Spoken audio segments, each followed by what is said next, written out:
Praise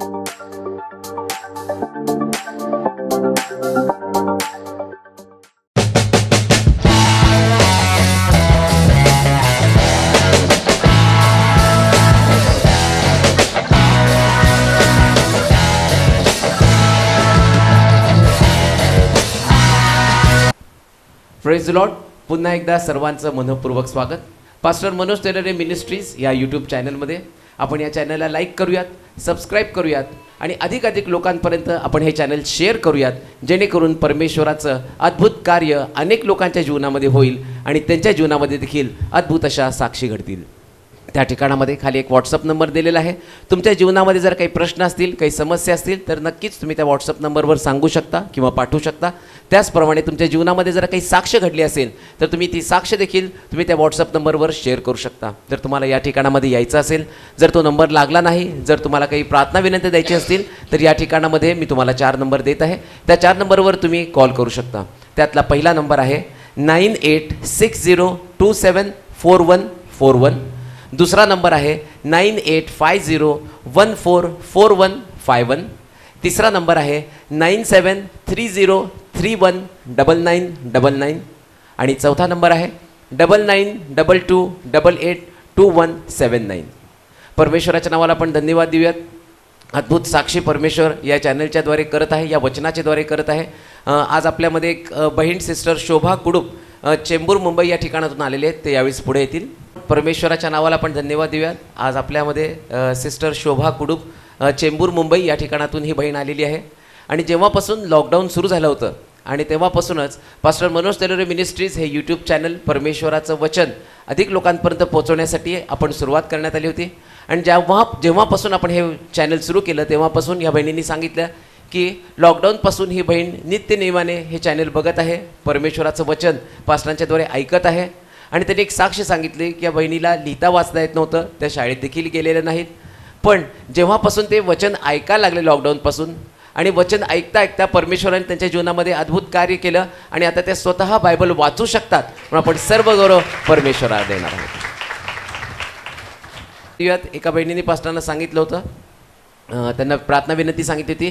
त्यांच्या बहिणीचे जे मिस्टर आहेत त्यांना पॅरालिसिसचा अटॅक आला होता आणि डावा हात डावा पाय त्यांचा हालत नव्हता, काम करत नव्हता. त्यांना दवाखान्यामध्ये ॲडमिट करण्यात आलं होतं आणि पास्टरांनी त्या भावासाठी प्रार्थना केली. आणि कालच त्यांनी एक व्हिडिओ देखील पाठवला. त्यांनी सांगितलं की परमेश्वराने अद्भुत कार्य त्या भावाच्या जीवनामध्ये केलं.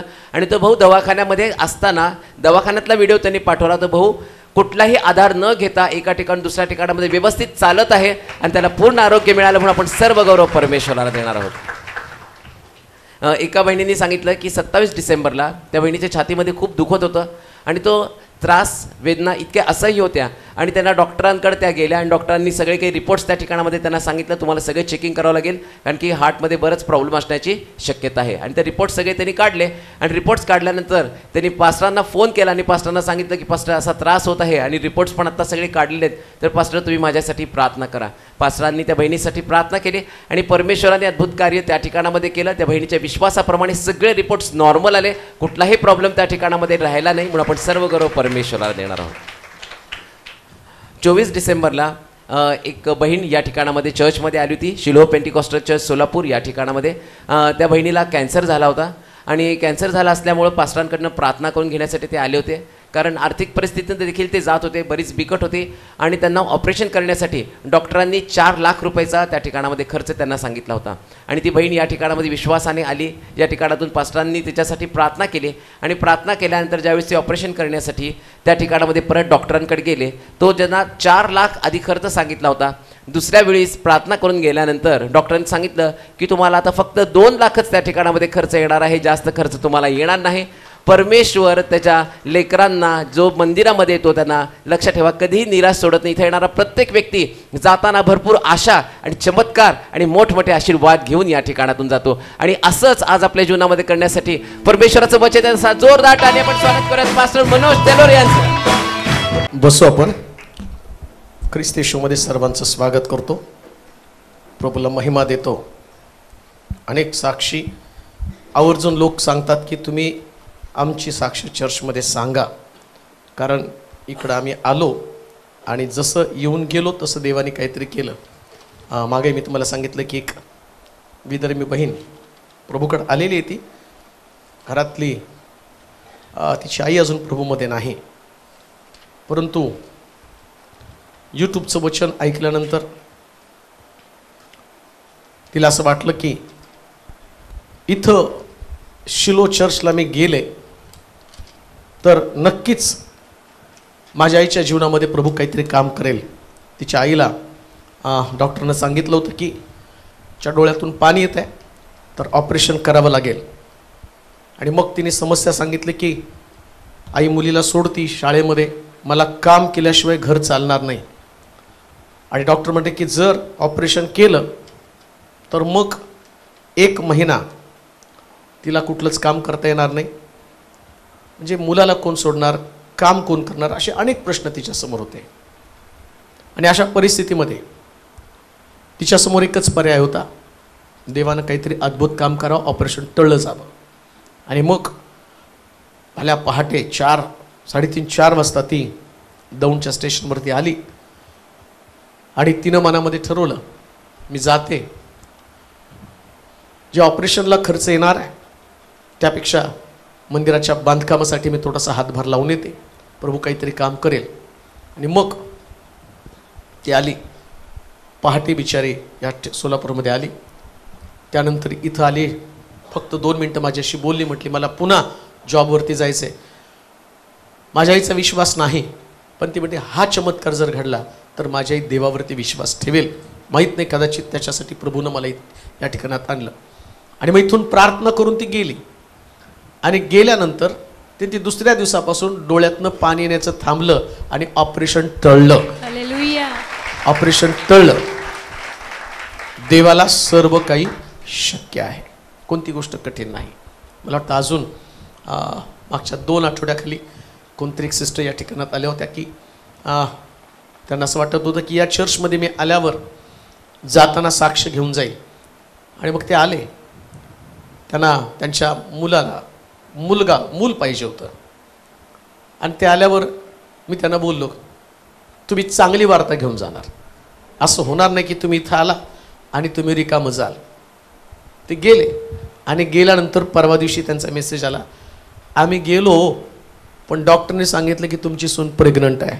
तुम्ही जे बोलला आणि तसंच प्रभूनं घडवलं. म्हणून लक्षात ठेवा, देव आमचा असाधारण अशा प्रकारचा देव. काल सकाळी मी असंच काम करत थांबलो होतो. एक व्यक्ती जोरानं आतमध्ये आला. मी ह्याला कुठेतरी पाहिलंय, हा कुठेतरी अगोदर चर्चला तरी आला असेल. आणि तो भरभर आतमध्ये यायला लागला. मी म्हटलं कशासाठी आला? नाही, रात्री तुम्ही माझ्या स्वप्नात आला होता आणि मला असं वाटलं की तुम्हाला जाऊन भेटायला पाहिजे. म्हटलं या. सुजाताई होत्या, त्यांनी सांगितलं होतं की दादा चर्च बांधायला लागलेत तर बांधकामासाठी तुम्हाला सिमेंटच्या पोत्याला पैसे द्यावे लागेल. परंतु त्यांनी सांगितलं आणि त्या गेल्या. आणि मी ती गोष्ट विसरून गेलो. पण रात्री देवानं मला तुमचा चेहरा स्वप्नामध्ये दाखवला. आणि मग मला सकाळी झोप आली नाही. मी उठलो आणि तडक ते सिमेंटचे पैसे देण्यासाठी तुमच्याकडे आलो. देव अशा पद्धतीने काम करत आहे. कल्पना करवत नाही. लोकांना अशा पद्धतीनं देव मंदिराचं ओझं देत आहे. मंदिराचं ओझं बरं का, साधी गोष्ट नाही. त्याने 3000 रुपये दिले, परंतु ही गोष्ट सांगण्यामागं देव प्रत्येक व्यक्तीला त्याच्यामध्ये इन्व्हॉल्व करून घेत आहे. कोणाला सुद्धा सोडत नाही. कारण देवाला या मंदिराच्या बांधकामाच्या द्वारे काहीतरी मोठं करायचंय. आमेन. नुसतं मंदिर नाही मोठं करायचं, साक्ष मोठ्या घडवायच्या. हालेलुया.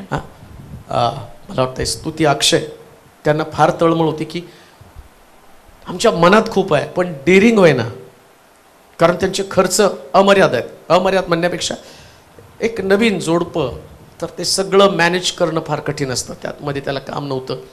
आणि मग ते म्हटले एवढ्या साक्षी आम्ही ऐकतोय तर आम्हाला पण मंदिरासाठी काहीतरी द्यायला पाहिजे.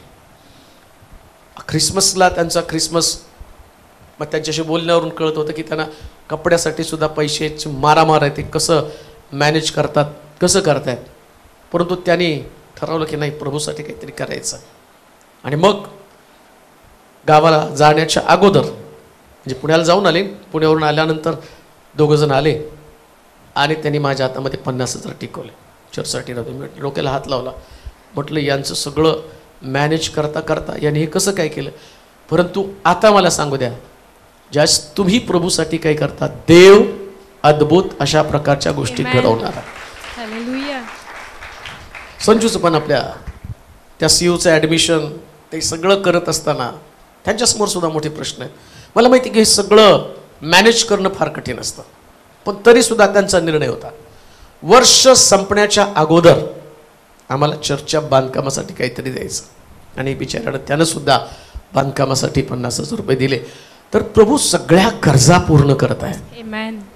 मला माहिती की ज्यावेळेस हे सगळं वास्तू उभा राहील ना, या वास्तूमध्ये परमेश्वराचं अद्भुत काम लोक पाहतील. मला पुष्कळ लोकांचे कॉल पण येत आहेत, कधी चालू करणार आहे तुम्ही शुक्रवारची प्रेयर. काही पाळक लोक सांगत आहेत चालू करा, आम्हाला जॉईंट व्हायचं आहे. मग विचार करा, लोकांना जर एवढी उत्सुकता आहे तर मंदिर बांधून काय शखेना गौरव त्याच्यामध्ये उतरून येईल. अद्भुत काम परमेश्वर या ठिकाणात करत आहे आणि करणार आहे. म्हणून एक गोष्ट ध्यानात ठेवा, देवाचं काम करताना देव व्यक्ती ठिकाण या कोणत्याच गोष्टीकडे लक्ष लावत नाही.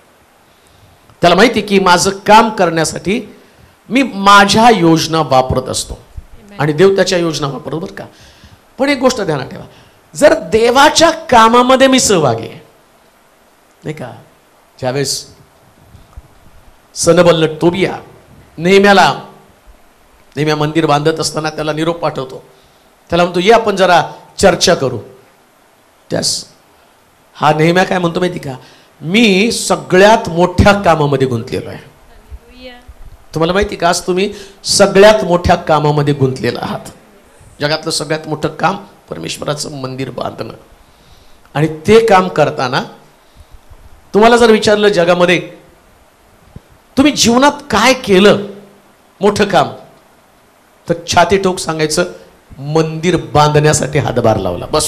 एवढं मोठं घर बांधलं, अमकं केलं नाही, तुमच्यापेक्षा भारी घर असणार आहे. पण मंदिर बांधलं ना, मंदिरापेक्षा भारी गोष्ट जगात कुठं नाही. आणि म्हणून हे सगळं करत असताना प्रभूच्या राज्यासाठी स्वतःचं समर्पण होणं फार गरजेचं आहे. समर्पित भावना ठेवा, प्रभूच्या इच्छेमध्ये राहा. प्रत्येक गोष्ट पूर्ण करताना देवाला समोर ठेवा. मला वाटतं अजून तो त्याचं नाव मला लक्षात नाही. काय रे बाळा तुझं नाव, उभं राहा की तुझं हां काय तुझं हां. तो बिचारा दर महिन्याला न चुकता दर महिन्याला तो येतो गडबडीने पळत चर्चच्या बांधकामासाठी मी घेऊन आलोय त्याचा पगार. कारण एक दिवस अशी परिस्थिती त्याची होती, रडत तो आला होता नाही का, त्याच्या फ्युचरची त्याला काळजी होती, त्याची आई त्याला घेऊन आली होती. रडत तो आला होता, कसं होणार माझं पुढं. तेवढली एक गोष्ट ध्यानात ठेव, देव तुला सगळ्यापेक्षा भारी देईल. आणि त्याला एवढी सुंदर नोकरी मिळाली आता का, तर त्यानं तो विसरला नाही. त्याला माहिती होतं इथं प्रार्थना केली, देवानं मला ते दिलेलं आहे. म्हणून लक्षात ठेवा, तुम्ही साधारण लोक म्हणून जगूच नका. देवाच्या लोकांनी जगताना असा विचार करायचा, मी कोणीतरी असामान्य व्यक्तिमत्व असलेला देव. आज जी गोष्ट मी पाहणार आहोत, गुलामाला सेना बनवणारा परमेश्वर. कुणाला? गुलामाला. या देवाचं वैशिष्ट्य काय माहिती का, तो गुलामाला सेना बनवतो. एखाद्या लढवय्याला किंवा ज्याच्याकडे ताकद आहे, ज्याच्याकडे शक्ती आहे, कौशल्य आहे, जो व्यक्ती त्याचं व्यक्तित्व खूप सुंदर आहे, अशा व्यक्तीला जर घडवलं ना तर काही विशेष नाही.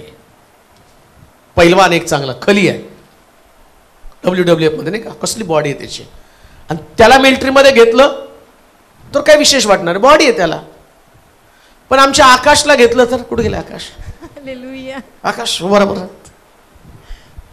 याला जर मिलिटरीमध्ये घेतलं तर ती गोष्ट वेगळी आहे का. बस तुमच्याकडे बॉडी नाही, तुमच्याकडे ताकद नाही, तुमच्याकडे शक्ती नाही, पण बायबल सांगतं माझा देव गुलामाला सेना बनवतो. गुलामाला सेना. मग हे करतो का देव, त्याचं कर्तृत्व त्याला जगाला दाखवायचं असतं. तो देव आहे, तो काही पण करू शकतो. म्हणून परमेश्वराच्या घरामध्ये येताना तुमच्या बुद्धीला थोडंसं बाजूला ठेवायचं. माझे विचार, माझं शिक्षण, माझा अनुभव, माझे विचार, या सगळ्या गोष्टीला बाजूला ठेवायचं. जसं इतका मोठा शमूएल इशायाच्या घरामध्ये जाताना सगळ्या मुलांकडे पाहतो आणि प्रत्येक मुलाकडे जाताना त्याला वाटलं होतं हाच राजा, हाच राजा. आणि सगळ्यात शेवटी ती 7 मुलं संपतात. त्याच तो इशायाला विचारतो, अजून एक कोणी आहे का? आणि म्हणतो आहे, पण तो मेंढरं चारणार आहे आणि राजाला, देवाला राजा बनवायचा आहे, तो काय राजाच्या योग्यतेचा नाही आहे. देव म्हटलं, तो म्हटला बोलून आण. आणि बोलून आणल्यावर इकडं याला मोठा प्रश्न पडतो, देवा मिस कॉल लागला का? चुकीचं झालं का? काहीतरी वेगळं झालं का? तर म्हटलं नाही, हाच तू बाह्यस्वरूप पाहतो, तू शक्ती पाहतो, मी हृदय पारखतो, मी हृदय पारखतो. तेव्हाला सेना बनवण्यासाठी गुलामांची गरज आहे. एक वचन वाचून निर्गमाच्या पुस्तकामध्ये 7वा अध्याय 1 ते 5 पर्यंतची वचन. निर्गमाचं पुस्तक 7वा अध्याय 1 ते 5 वचन. त्या समयी परमेश्वराने मोशेला म्हटले, पहा पहा तुला मी फारोचा देव करीतो, तुला फारोचा देव करतो, आणि तुझा भाऊ अहरोन, तुझा भाऊ अहरोन हा तुझा संदेष्टा होईल, हा तुझा संदेष्टा होईल. जे काही मी तुला आज्ञा देऊन सांगतो, मी तुला आज्ञा देऊन सांगतो, ते सर्व तू बोल. तू सर्व बोल. तुझा भाऊ अहरोन फारोला सांगेल की तू इस्रायल लोकास तुझ्या देशातून जाऊ दे. मी फारोचं मन कठोर करीन आणि मिस्र देशात माझी चिन्हे व अद्भुते विपुल दाखवीन. तरी फारो तुमचे काही ऐकणार नाही. मग मी मिस्रावर आपला हात टाकील आणि त्यास मोठ्या शिक्षा करून मी माझ्या सेना माझे लोक इस्रायल वंश यास मिस्र देशातून बाहेर काढीन आणि मिस्रावर मी आपला हात उभारून त्यांच्यामधून इस्रायल लोकास बाहेर काढीन. तेव्हा मिस्रास कळेल की मी परमेश्वर आहे. मोशे व अहरोन यांनी तसे केलं. परमेश्वराने त्यास आज्ञा केली त्याप्रमाणे त्यांनी केलं. मोशे व अहरोन यांनी फारोशी हे बोलणे केले. तेव्हा मोशे 80 वर्षाचा व अहरोन 83 वर्षाचा होता. नंतर परमेश्वर मोशे व अहरोन यास म्हणाला, तुम्ही स्वतः काही अद्भुत कृती दाखवा असे फारो तुम्हास म्हणेल. तेव्हा तू अहरोनास सांग आपली काठी घेऊन फारो पुढे टाक म्हणजे तिचा साप होईल. मग मोशे व अहरोन यांनी फारो जवळ जाऊन परमेश्वराच्या आज्ञेप्रमाणे केले. अहरोनाने आपली काठी फारो व त्याचे सेवक यांच्या पुढे टाकली. तेव्हा तिचा साप झाला. मग फारोने जाणते व मांत्रिक बोलाविले. 5 पर्यंत ना. त्या समयी परमेश्वराने मोशेला म्हटले, पहा तुला मी फारोचा देव करीतो आणि तुझा भाऊ अहरोन हा तुझा संदेष्टा होईल. जे काही मी तुला आज्ञा देऊन सांगतो ते सर्व तू बोल. तुझा भाऊ अहरोन फारोला सांगेल की तू इस्रायल लोकास तुझ्या देशातून जाऊ दे. मी फारोचे मन कठोर करीन आणि मिस्र देशात माझी चिन्हे व अद्भुते विपुल दाखवीन. तरी फारो तुमचे काही ऐकणार नाही. मग मी आपला हात मिस्रावर टाकीन. इथं असं म्हटलं, माझी सेना, माझे लोक माझी सेना. कुठं वाचलं मला माहित नाही त्यांनी, परंतु किती चौथं वचन. हा, चौथं वचन. तरी फारो तुमचे काही ऐकणार फारो नाही. तुमचं काही ऐकणार नाही. मग मी मिस्रावर आपला हात टाकीन, आपला हात टाकीन आणि त्यास मोठ्या शिक्षा करून मी माझ्या सेना माझे लोक इस्रायल वंशज याच मिस्र देशातून बाहेर काढेन. तो म्हणतो माझ्या सेना माझे लोक. हालेलुया. आता कोण आहे देवाचे लोक आणि कोण देवाची सेना आहे? तर गुलाम. कोण आहे ते मिस्त्री लोक? गुलामगिरी मधले लोक. भविष्य नाही. रोज सकाळी उठायचं, कष्ट करायचं, विटा भाजायच्या, या प्रकारचं एक संकुचित जीवन त्यांचं आहे. कष्टामधले लोक आहेत, आक्रोश आहे त्यांचा.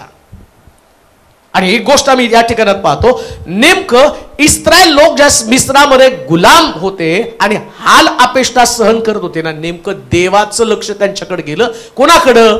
हाल अपेष्टा सहन करणाऱ्या लोकांकडे. कशाला माहिती का? सेना बनवायला. आज सकाळी जर तुमच्याकडं हाल अपेष्टा असतील तर सैन्याची भरती चालू आहे आणि त्या भरतीमध्ये देवाचीच आहे, तुम्ही सहभागी व्हावं. कशासाठी माहिती का? फार सुंदर आहे. माझी सेना माझे लोक. प्रश्न असा उपस्थित होतो, या लोकांना विटा भाजण्याच्या पलीकडचं काहीच येत नव्हतं. आणि या लोकांचं वैशिष्ट्य काय माहिती का? हे मरायला तयार होतील पण लढायला तयार होणार नाही. मानसिकता आहे ती लोकांची. मिस्रातनं यांना बाहेर काढलं तर वाटेमध्ये ते सारखे मरणाच्या गोष्टी करणारे लोक होते. एक त्यांची मानसिकता आहे, मरण. लक्षात ठेवा, जन्माला आलेला प्रत्येक व्यक्ती मरण घेऊन जगत असतो आणि रोज त्याच्या पाठीमागं मरण असतं. मरणाला कोणी चुकवलेलं नाही, पण जीवन आणि मरण याच्यामध्ये इतिहास घडवणाऱ्या लोकांचा देव शोध घेत आहे. 450 वर्ष हे लोक गुलामगिरीमध्ये राहिले, पण 450 वर्षानंतर देवाला असं वाटलं की यांनी विटा भाजत बसायचं काम करू नये, यांनी लढावं, माझी सेना बनावी. कालपर्यंत 2024 पर्यंत तुमची मानसिकता गुलामगिरीची मानसिकता असेल. कोणती मानसिकता? कष्ट करत करत मरूया. कष्टच करायचं जन्माला आल्यापासून. निराश झालेले आहेत.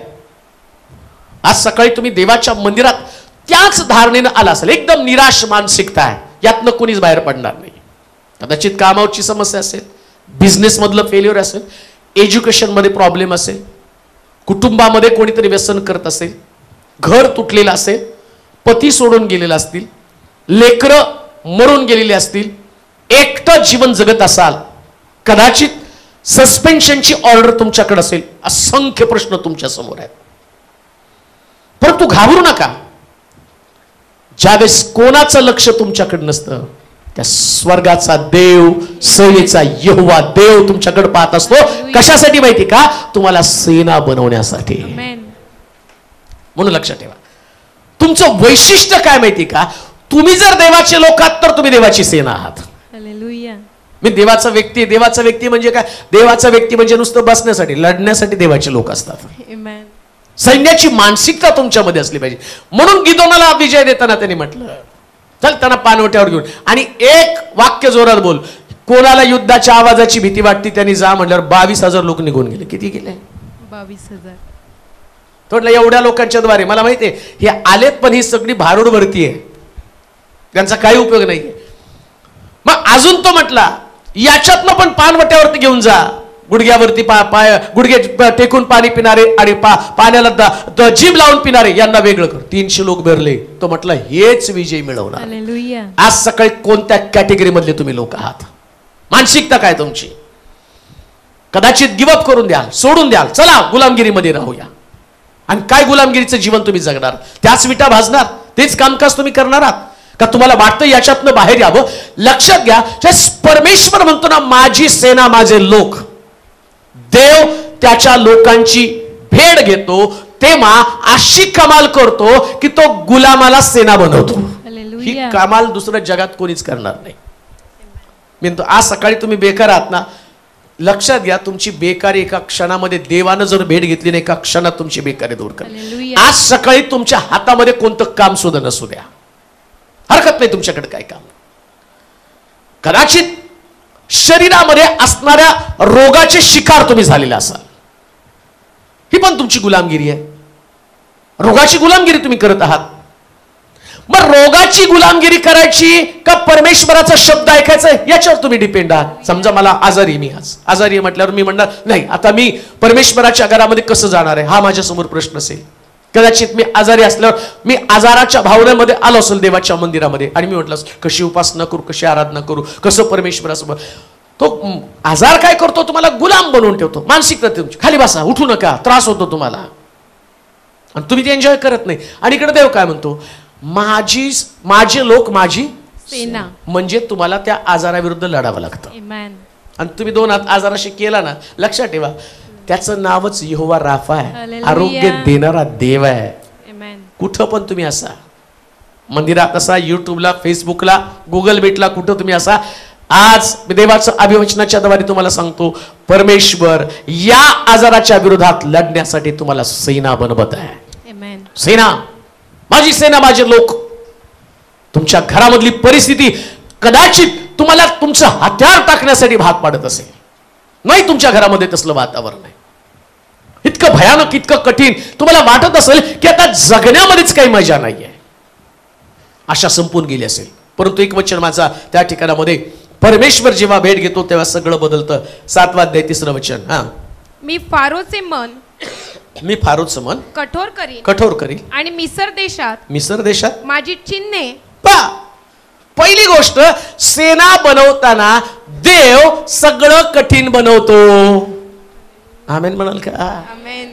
कठीण परिस्थिती, नवऱ्याचं मन कठीण, भावाचं मन कठीण, बहिणीचं मन कठीण, सासूचं मन कठीण, सुनेचं मन कठीण, परिस्थिती कठीण बनते, आर्थिक समस्या तुमची कठीण बनलेली आहे.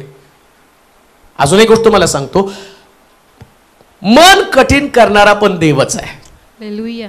देवानं ठरवलं तर कोणाचं तरी मन कठीण होतं. मग एक गोष्ट ध्यानात ठेवा, जर देव मन कठीण करतो तर त्याच्या मागे देवाची पॉलिसी काय, पॉलिसी पण समजली पाहिजे ना. तुम्ही काम करत आहेत, त्या ठिकाणी बॉसचं मन कठीण झालं, तो म्हटलं चला तुम्हाला नोकरीतून काढून टाकतो. आता मन कठीण कोणी केलं? देवाने. काय वाचलं मी आता इथं? देवाने. कोणी मन कठीण केलं? परमेश्वराने. आणि देवाची पॉलिसी काय? काय देवाची पॉलिसी? मन कठीण केलं, कशासाठी केलं? मी फारोचे मन कठोर करीन आणि मिसर देशात माझी चिन्हे. म्हणजे देव मन कठीण करतो तर चिन्ह दाखवण्यासाठी. आहात कुठं? ज्यावेळेस परिस्थिती कठीण बनते ना, त्यास मिरॅकल्स, तुमच्या वाटेवरती मिरॅकल्स, चमत्कार आहे. तुम्हाला असं वाटतं की मन फारोकट गेलं की फारोने म्हटलं पाहिजे जावा, तुम्हाला जायचं तर जावा, आम्ही सगळं पॉझिटिव्ह बघायला सांगतो. नाही, आता देवानं पाठवलं, काही प्रार्थना केली, आता सगळं पॉझिटिव्ह. तुम्ही प्रार्थना करून घरी जा, सगळं कठीण झालेलं दिसे. कठीण झालं की तुम्ही हातावर टाकून देता, लढतच नाही. तर काय लढायचं आता? हे सगळं गेली, नोकरी गेली. अरे पॉलिसी बघ ना, काय देवाची पॉलिसी आहे, काय देवाच्या मनामध्ये चाललेलं आहे, कोणत्या परिस्थितीमध्ये देव आता काहीतरी करणार आहे. इथं असं लिहिलं, तो म्हटलं मी फारोचं मन कठीण करेल, अजून आणि मिसर देशात माझी चिन्हे व अद्भुते विपुल दाखवीन. काय करेल? विपुल. म्हणजे जेव्हा परिस्थिती कठीण बनती त्यास मिरॅकल्स विपुल होतात. म्हणून कठीण परिस्थितीला घाबरू नका, सेना बनायचं.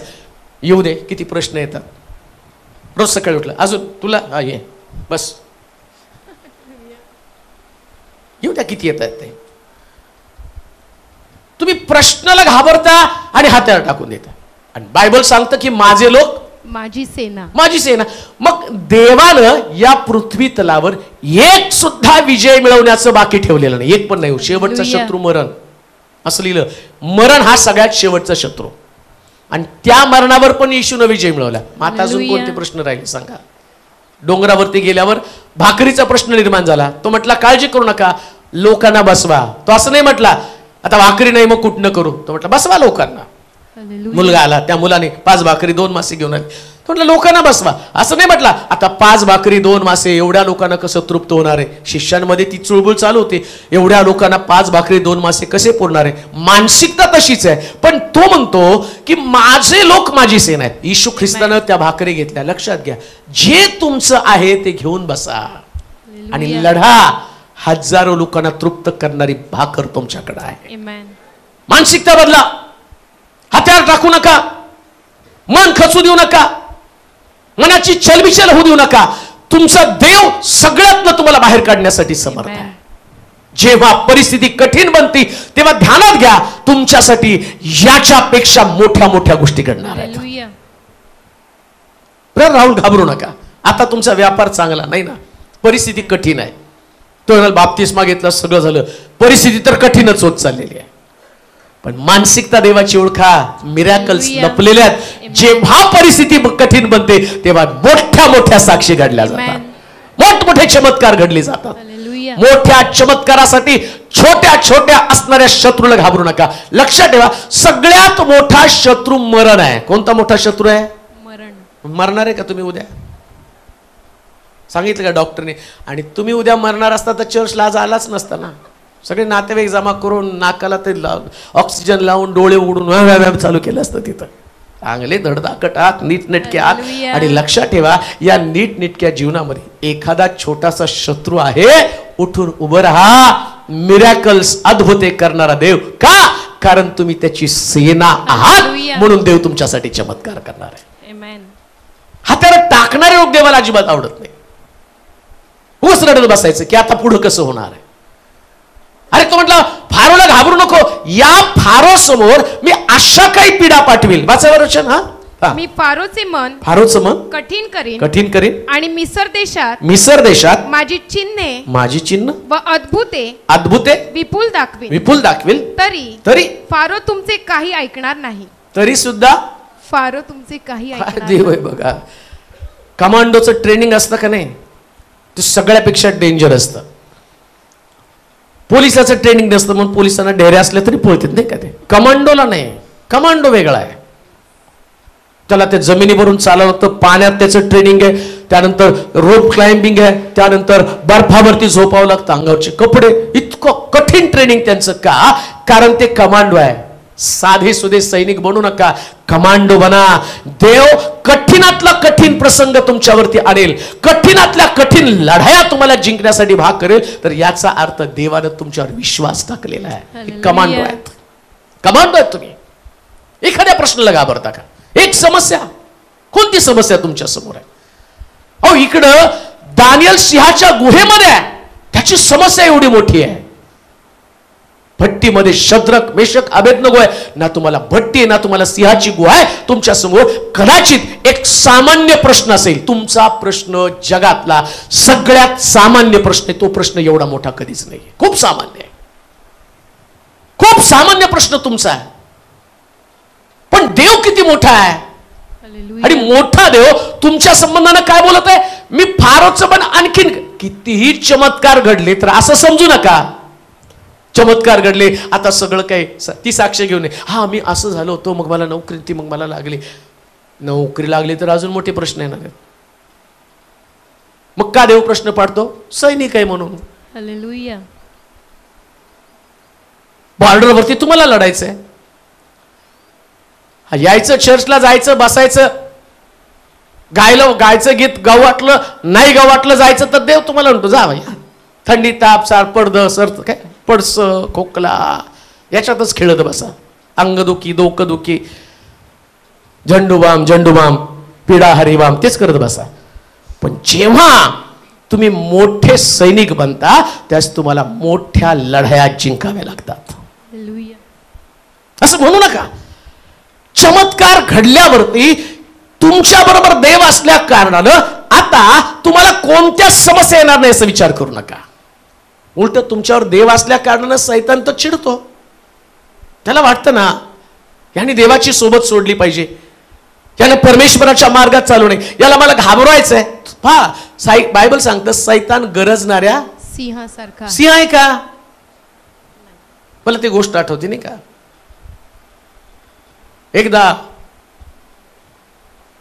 सिंह एकदा त्या अस्वलाच्या याच्यामध्ये जाऊन पडला. तो घाबरला. अस्वल सिंहाच्या तिथं जाऊन पडलं आणि मग ते उड्या मारता मारता सर्कशी मधलं तिथं जाऊन पडलं आणि ते घाबरलं. वाच म्हणलं तर तो तिकडचा सिंह म्हणतो गब्बस, मी पण डुप्लिकेट आहे, मला पण अंगावरती कपडे घातले डुप्लिकेट आहे, माझी बी नोकरी झाली तुझी नोकरी झाली, गपचूप खेळ कर. लक्षात ठेवा, हा सैतान डुप्लिकेट सिंह आहे. यहूदाचा सिंह तर प्रभू येशू ख्रिस्त आहे, त्याच्या समोर कोणाचा टिकाव धरता येणार नाही. कोणच टिकणार नाही त्याच्यासमोर.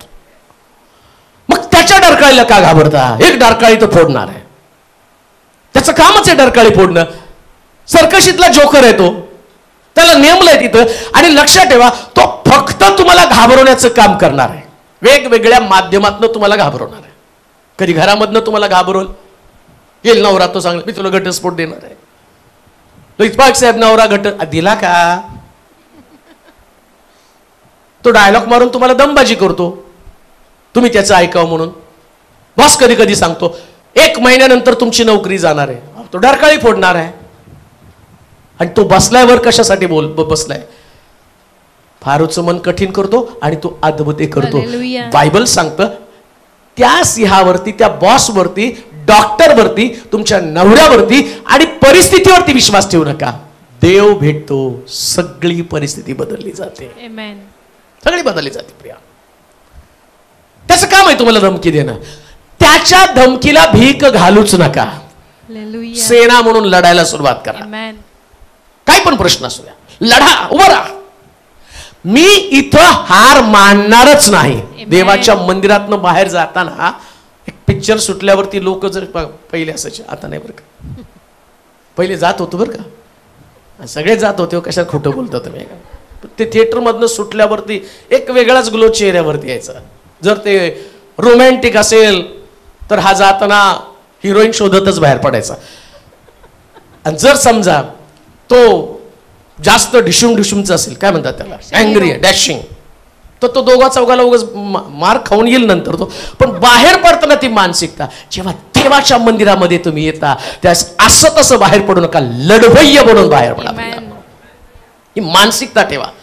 तुम्ही देवाला भेटला, कोणी साध्या व्यक्तीला नाही भेटला.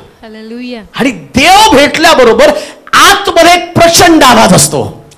आतमधला आवाज तुम्हाला सांगतो जगातला शक्तिशाली व्यक्ती आज सकाळी तुझ्या बरोबर आहे आणि तो तुला त्याची सेना बनवत आहे. देवाची सेना बना. परमेश्वर ज्यास तुम्हाला भेटतो त्यास परिस्थिती कठीण बनवतो. तो सांगत नाही की परिस्थिती मी साधारण बनवेल, मोठी कठीण परिस्थिती बनणार आहे. पण तुम्ही लढवय्या आहात, तुम्ही सेना आहात. निर्गमाचं पुस्तक 14 अध्याय 9 ते 14 वचन वाचा बरं. निर्गमाचं पुस्तक 14 अध्याय 9 ते 14 वचन. हा.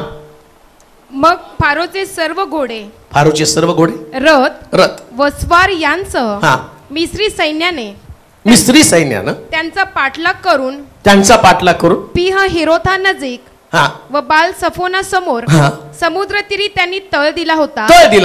तेथे त्यांना गाठलं. फारो नजीक येऊन ठेपला. इस्रायल लोकांनी टेहळून पाहिले. तो मिस्री लोक आपल्या पाठोपाठ येत आहेत असे त्यांना दिसले. तेव्हा त्यांना फार भीती वाटली. त्यांना काय वाटले हो?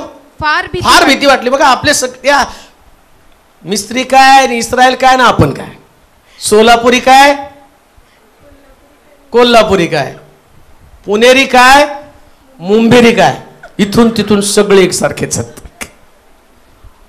है की नाही? बघितलं की भीती वाटायची, नुसती काय पाहिलं की भीती.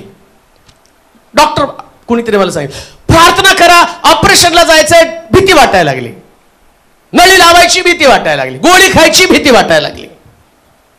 डॉक्टरनी बोलवलं चेकिंग साठी भीती. अरे चेक व्हायचंय, रिपोर्ट यायचाय, तो पॉझिटिव्ह आहे का निगेटिव्ह माहित नाही, त्याच्या अगोदरच बीपी वाढलं. आणि ते मशीन मध्ये घालण्याच्या आधीच बेशुद्ध, अजून मशीन मध्ये गेलेच नाहीत.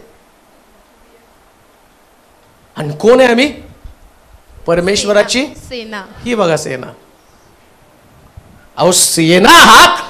देव म्हणतो तुम्हाला लढायचं ना, लक्षात घ्या तुमची मानसिकता काय असली पाहिजे. समोर दिसतं मी त्याला घाबरणार नाही का? कारण बायबल सांगतं, देव म्हटलं युद्ध तुमचं नाही माझे.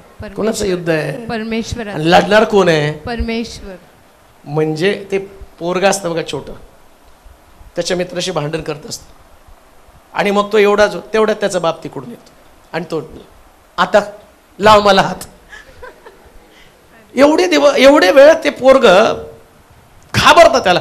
पण बाप बघितला, बरं याच्या बापाच्या अंगात बी काय जोर नाही, कधी माशी बी मारली नाही, पण बापाला पाहिल्यावर घाबरतात. ते पण पोरग त्याच्या बापाला बघितल्यावर घाबरतं. लक्षात ठेवा, आम्ही आमच्या बापाला जर सादर केलं ना तर फारोचं सैन्य समुद्राच्या खोल तळाशी गडप होणार आहे. माझी सेना माझे लोक आहेत. हालेलुया. हे भीतीचं अंतःकरण काढून टाका. काय भीतीमध्ये काय घडलं वाचा ते आले. फारो नजीक येऊन ठेपला. नजीक येऊन ठेपला. इस्रायल लोकांनी टेहून पाहिले, तो मिस्री लोक आपल्या पाठोपाठ येत आहेत. कुठे येत आहेत? आपल्या. लक्षात ठेवा, तुम्ही जरी कनानामध्ये म्हणजे आशीर्वादाच्या देशामध्ये चालले तर काय तुम्हाला मिस्त्री सोडणार आहेत का? मिस्त्री सुटत नाही तर मिस्त्री कधी सोडणार नाही का? हे कनानात चाललाय, जाऊ द्या यांना, जाऊ द्या जाऊ द्या. फारून तुझा हा आशीर्वादाच्या देशात चालला, जावा जावा जावा. सोलापूरला चालला, शिलो चर्चला जावा जावा जावा. यायचं म्हटलं की 17. मग बरेच लोक मला सांगतात सोलापूरला यायचं, येण्यासाठी मार्ग मोकळे करतो. तुम्ही प्रेयर करा आमचे मार्ग मोकळे व्हावे. अहो असे मोकळे होत नाही, उठावं लागतं, लढावं लागतं. का? कारण इथं एकदा आल्यावर जाताना रिकाम्या हाताने जात नाही, अद्भुत आणि साक्षी घेऊन जाणार आहेत. अद्भुत आणि साक्ष यायला तर पाहिजे ना. त्याच्यासाठी जाता जाता चांगले निरोप मिळले जातात. पुष्कळ लोकांच्या साक्षी जातानाच चांगल्या बातम्या ऐकायला जातानाच. मला मागे एकाने साक्ष सांगितली, म्हटले माझी आई कितीतरी वर्ष चर्चला गेली नाही, जाताच नाही आलं तिला चर्चला. आणि जेव्हा तुमची लिंक आम्हाला यायला लागली 2 वर्षानं पहिल्यांदा माझ्या आईनं ती लिंक जॉईन झाली तुमच्या लाईव्ह असणाऱ्या त्या सेशन मध्ये. आणि जेव्हा त्या लाईव्ह सेशन मध्ये जॉईन झाली तर त्याच्यानंतर जवळजवळ अनेक वर्षाचं जागेचं प्रकरण इकडे ते लाईव्ह लिंकला जॉईन झाले आणि तिथं प्रार्थना झाली आणि निकाल त्यांच्या बाजूने लागला. हो, मिरॅकल्स ऑन द वे आहेत. चमत्कार तुमच्या वाटेवरती आहेत. आत कुठं मानसिकता बदला. हे भीतीदायक प्रश्न निर्माणच होणार आहेत. लक्षात घ्या, जेव्हा भीतीदायक काहीतरी घडतं ना तेव्हा समजायचंय काहीतरी सनसनी देव माझ्या जीवनामध्ये करणार आहे. भीतीदायक परिस्थिती येणारच आहे. पण जर तुम्ही लढवय्या आहात, जर परमेश्वराची सेना तुम्ही आहात, तर सेनेनं नेहमी चांगली मानसिकता काय केलं बघा त्या वचनामध्ये वाचा. तो मिस्री लोक आपल्या पाठोपाठ येत आहेत असे त्यांना दिसले, तेव्हा त्यांना फार भीती वाटली. फार भीती वाटली. व परमेश्वराचा धावा करू लागले. परमेश्वराचा धावा करू लागले. ते मोशेला म्हणाले, मिस्रात काय कबरा नव्हत्या? मग आता समुद्रात कबरा नव्हत्या का? मिस्रात काय वेगळ्या, तिथं काय तुम्हाला संगमरवरी कबरा आहे. इथं तर त्याच्यापेक्षा भारी, सगळेच्या सगळे गडप होणार. मरायचाच विचार आहे ना, कुठेही मारा ना. मिस्रात मरायच्या, समुद्रात मारा. पण एकदा का मानसिकता लढण्याची निघून गेली ना मग मिस्रातल्या कबरांची आठवण येते. लक्षात ठेवा, कबरांचा विचार करू नका, कबर फोडून बाहेर येणाऱ्या येशूचा विचार करा. का कबरांचा विचार करत आहात? का जीवनाला तुम्ही अशा पद्धतीनं एक साधारण असणाऱ्या जीवनाकडे तुम्ही पाहतात? बऱ्याच लोकांना मरणापर्यंत जीवन आवडतं. पण एक गोष्ट तुम्हाला सांगू का, जन्माला आलेला व्यक्ती कबरेमध्ये जाणं हे त्याच्या जीवनातलं अंतिम सत्य आहे. पण जीवन आणि कबर याच्यामध्ये तुमचं व्यक्तित्व लपलेलं आहे. काहीतरी करून तुम्हाला जावं लागणार आहे. कबरे तर सगळे जाणार आहेत. हो, काहीतरी मेल्यावरती लोकांनी तुमची आठवण तर केली पाहिजे ना. मोशेचं सुद्धा, मोशे मेला त्या ठिकाणामध्ये, त्याचं शरीर गेलं स्वर्गामध्ये उचल, पण मोशे मेल्यानंतर आज सुद्धा मोशे विषयीच आम्ही प्रीचिंग करतो. या शहरामध्ये तुम्ही राहता ना, जिथून तुम्ही आला ना, लक्षात ठेवा, जाताना तुमची मानसिकता अशी बनली पाहिजे ना, मी इथून जाईल पण असं कर्तृत्व करेल की जगाच्या स्मरणार्थ ते कर्तृत्व राहिलं पाहिजे. असं जगा. कबरांचा विचार करत बसू नका. आणि कबरेमध्ये गेलेला कोणी सुद्धा बाहेर आला नाही. पण लक्षात ठेवा, ज्या सिकंदरनं जग जिंकलं म्हणून काय तो कबरेमध्ये गेला तर त्याचा इतिहास नाही बदललेला. अर्थात जगावरती राज्य करणारा नेपोलियन तो पण मेला, पण नेपोलियन अजूनही लोकांच्या लक्षामध्ये आहे. कुठली मानसिकता घेऊन जगत आहात?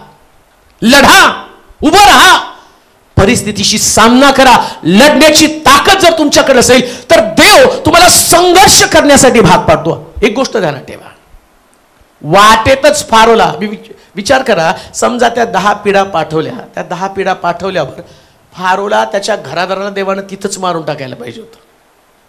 संपलं. आता एवढं मिस्त्री सैन्य समुद्रामध्ये गाडत बसण्याच्या ऐवजी देवानं तिथं मारू शकला असताना, पण देवाला माहिती आहे मग काय मजा येणार आहे. यांच्या पाठीमागं थोडंसं लागलं, यांनी मग माझा धावा केला, मग यांची छातीची धडधड, यांचं BP वाढलं, यांची शुगर वाढली, यांना धडधड व्हायला लागलं, यांना भीती वाटली, मग मला मजा येणार आहे. मुद्दाम कधी कधी देव BP वाढण्याचं काम करतो. तर BP वाढलं, टेन्शन वाढण्याचं काम तुमच्या जीवनामध्ये घडत असतं. पण ते घडत असताना घाबरू नका. आणि हे डायलॉग तर चुकून मारू नका. कोणते ते डायलॉग? कुठले बघा. ते मोशेला म्हणाले.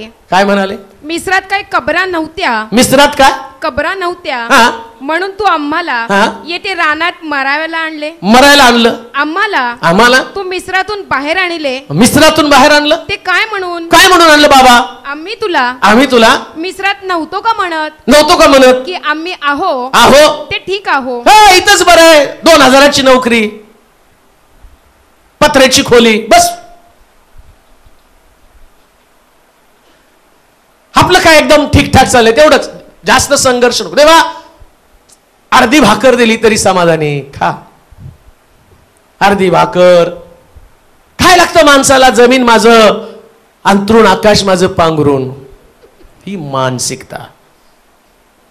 अहो तो म्हणतो मागा म्हणजे मी तुम्हाला राष्ट्रीय वतना दाखल दे. देवाची मानसिकता आहे. थिंकिंग चेंज करा. लढा, संघर्ष करा, उभं राहा.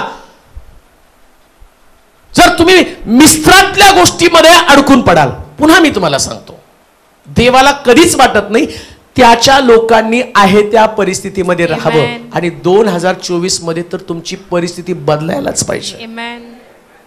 बदलायला पाहिजे. हो, आमेन म्हणा जोरात. एवढंच. मिस्त्रामध्ये ते कर्ज, ते देणेकरी, तो नवरा, ती लेकरं, बरं त्याच्यातच मी अडकून पडले. सकाळी उठते, कामकाज करते, तो देव नाही पण नवरा देव आहे. त्याच पती देव, माझा नवरा देव आहे. दारू पिऊन चांगला देव तुझ्या अंगात घुसल, मग समज. ही मानसिकता काढून टाका. मानसिकता काय असली पाहिजे? तुमचा देव तुम्हाला यातून यासाठी बाहेर काढतो. तुम्ही मिस्त्रात नव्हे तर दुधामधाच्या प्रदेशामध्ये जावं. दुधामधाचा प्रदेश. हो, म्हटलं जाऊन ये आतमध्ये. 12 हेर पाठवले, 10चा नाही विचार करायचा. ते रडत रडत आले. त्यांचं नाही, 2 हेर गेले आणि ते आले आणि आले. अरे बाप रे, काय तिथले द्राक्ष, काय तिथला आंबा, एवढा एक एक आंबा. आणि बघा तुम्ही, जर आता जगामध्ये इस्रायलचे आंबे जर तुम्ही बघितले, सगळंच मोठं. का तर ते देवाने त्यांना आशीर्वाद दिला. कानात त्यांनी पाहिलं होतं ते कसं काय उगवतं, हे त्यांच्याकडे टेक्निक तेव्हा त्यांना माहिती होतं. म्हणून इस्रायल सारखं भारी, त्यांच्या म्हशी पण वेगळ्या, त्यांच्या गाया पण वेगळ्या. का? त्यांच्याकडे दूध आणि मध एवढ्या मोठ्या प्रमाणात. देवानं त्यांना ते दाखवलं होतं. मानसिकता बदला. यहोवा देव तुम्हाला सांगतो, मोठे मोठे आशीर्वाद मिळवा. मोठे आशीर्वाद मिळवा.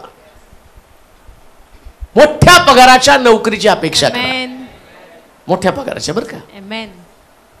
कुठल्यावर नाही म्हणते देवा 10,000ची तर नोकरी दे. अरे जा मग शिपायाचं काम कर. देवाला मागताना एवढं भारी मागायचं की त्याला वाटलं पाहिजे आणि मला मागितलं ना माझ्या लायकीप्रमाणे मागितलं. हालेलुया. लायकीप्रमाणे मागायचं. मुळामध्ये तुमच्या ती हिंमतच नाही ना. तुमची धारणा काय? मिस्त्रात होतं ते ठीक होतं, तिथलं तसलंच वातावरण, तेच ठीक आहे. नाही, तुम्ही देवाची सेना आहात. आणि देवाची सेना देवासारखी असली पाहिजे. म्हणून पुढे वाचा.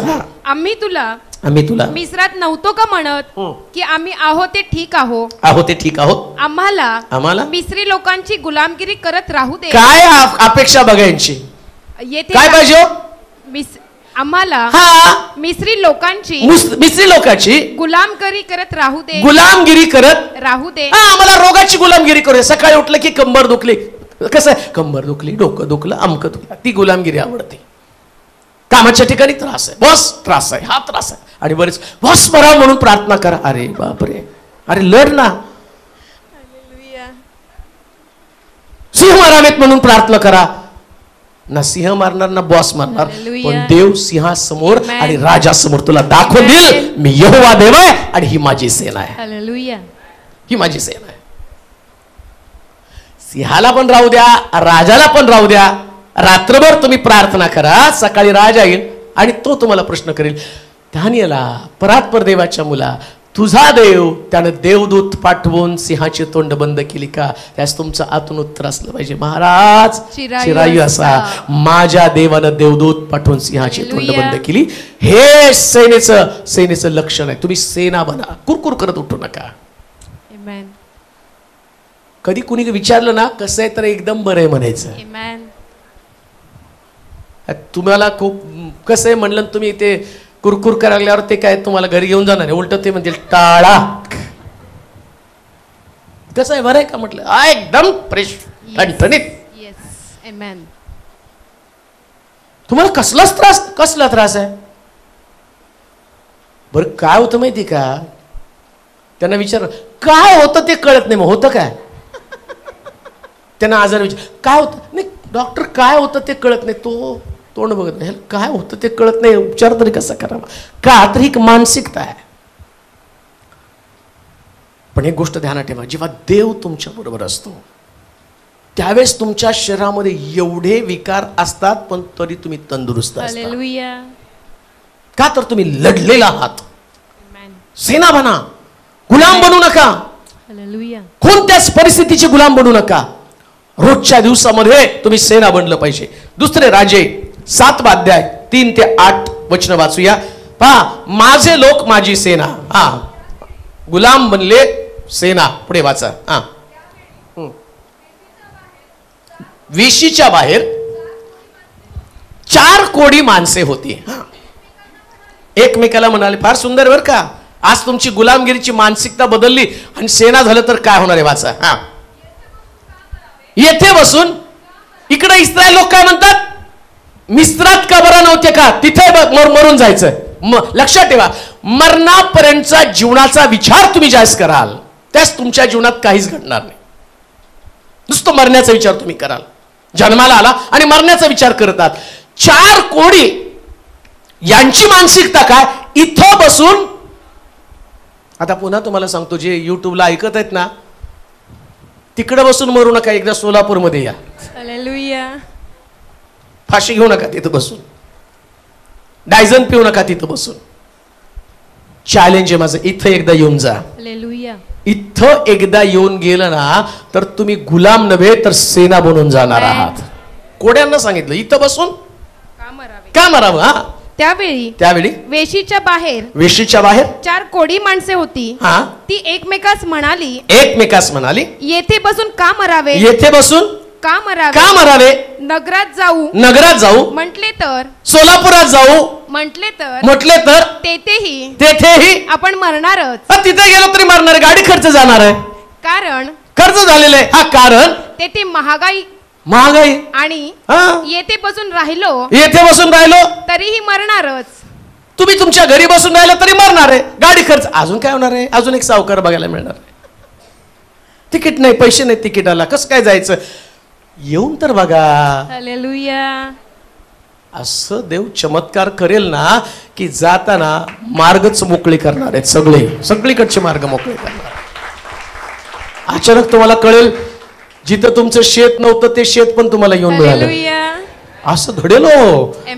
हे प्रभू करेल. ते कळणार पण नाही. तुमची प्रॉपर्टी अचानक, अरे ही प्रॉपर्टी कुठं होती? तू तिकडे जाऊन आला, मानसिकता बदलली आणि मी तुझं सगळं बदललं. का? कारण मला जगाला दाखवायचं मी देव आहे आणि तू माझी सेना आहे. 4 कोडी म्हणतात, इथं बसून काय मारायचंय? ज्या स्थितीमध्ये आहात त्या स्थितीमध्ये तुम्ही फक्त मरणाची भाषा करणार आहात. आता 4 कोड्यांमध्ये काय जगण्यासारखं आहे? हातपाय सडून गेलेले आहेत. आतमध्ये तर कोणी घेणार नाही, शमरुणामध्ये कोणी सुद्धा घेणार नाही. आणि शमरुणामध्ये जायचं तर काय, इथं आतमधल्या चांगल्या लोकांना खायला मिळत नाही. यांना कोण देणार आहे खायला?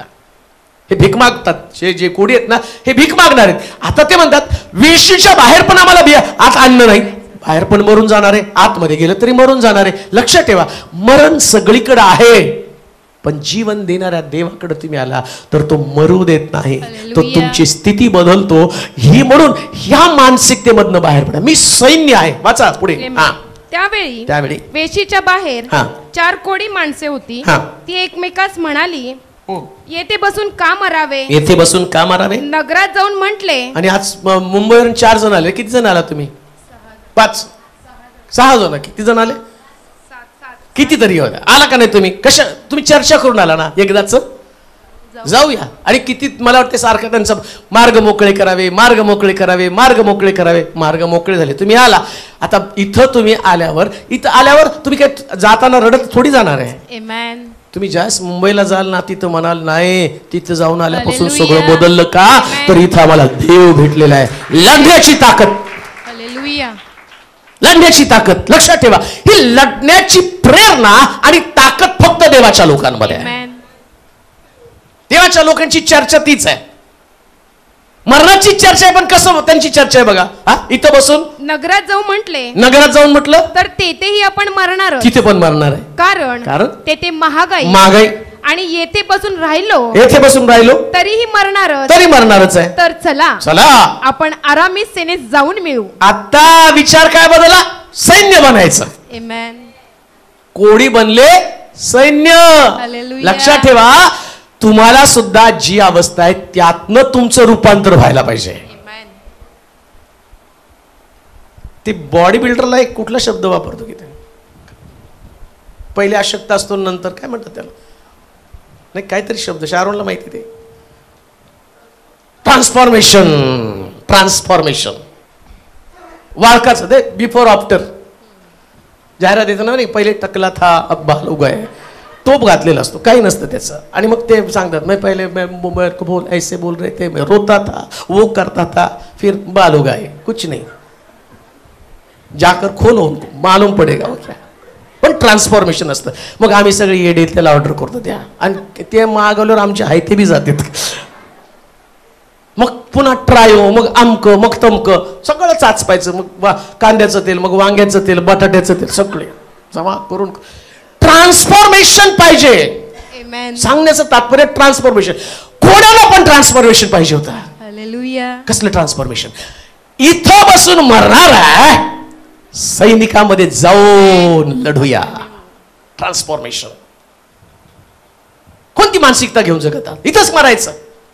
जन्माला आला, ज्या कुटुंबात जन्म झाला तिथंच मरायचं नाही, तसं मरू नका. पहा त्यांच्या मानसिकतेचा परिणाम काय झाला. इतकं सुंदर आहे. वाचा बरं. ते म्हणजे सैन्याला जाऊन पहा, देवाची सेना बना. कसं देवाची सेना बनली? वाचा. चला आपण आरामी सेनेत जाऊन मिळू.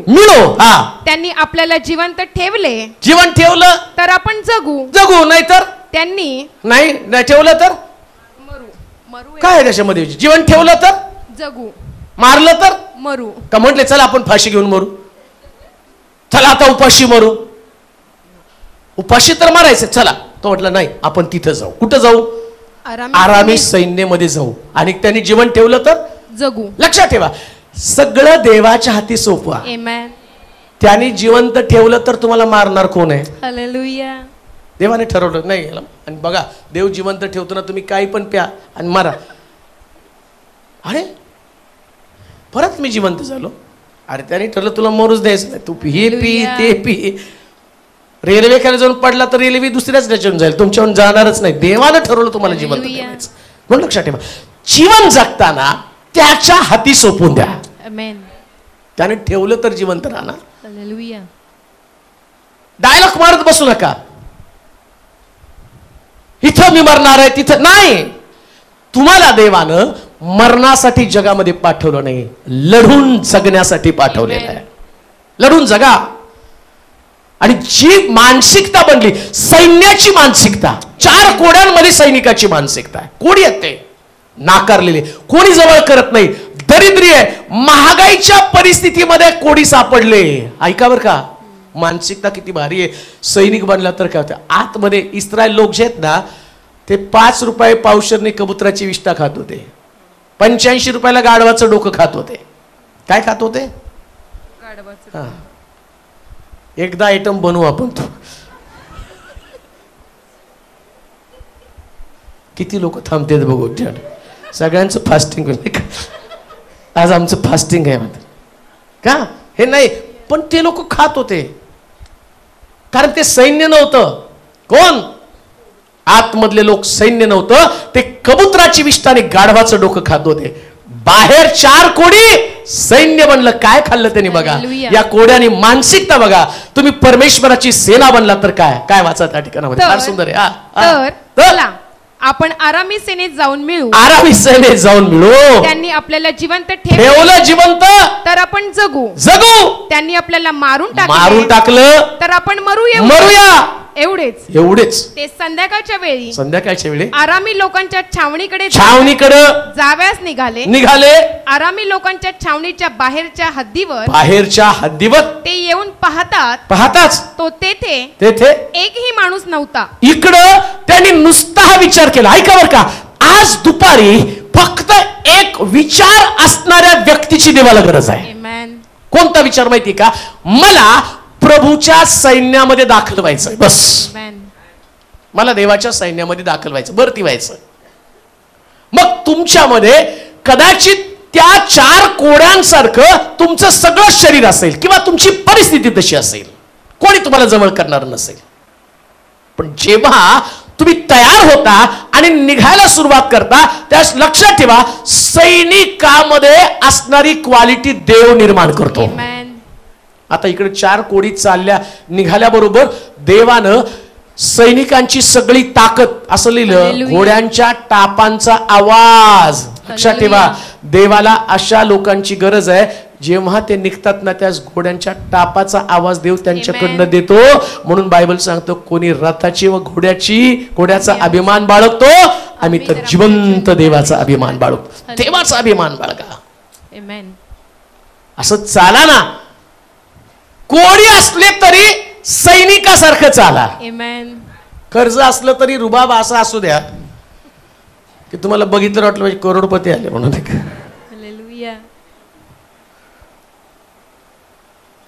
मला तर लोक कॉल करून सांगतात जरा 2 लाख द्या की उसने अरे बाबा चर्च बांधायला लागलो कुठून देऊ नाही दिले असते ना तुम्हाला त्याला वाटतं रुबाबच तसा आहे ना सैनिकाचा रुबाब आहे आणि लक्षात ठेव देवाला नेहमी त्याच प्रकारच्या तसलं राहू नका बरं का काही लोकांकडे भरपूर पैसा असतो उगाच नाही लोकांना नजरेत नाही यावं पैसा आणि काही लोकांकडे काही नसतं पण ते एवढे भारी होतं असं वाटतं की आता कार मधनच उतरून जाताना सायकलवर टांग मारत जात अरे येताना तर असं वाटलं कार मधनं आलेलं आहे परवा तर योगेश मला घेऊन चालला होता तुमचा कार्यक्रम पोरांचा डान्स होता त्याला म्हटलं मला पण यायचंय मला घेऊन चल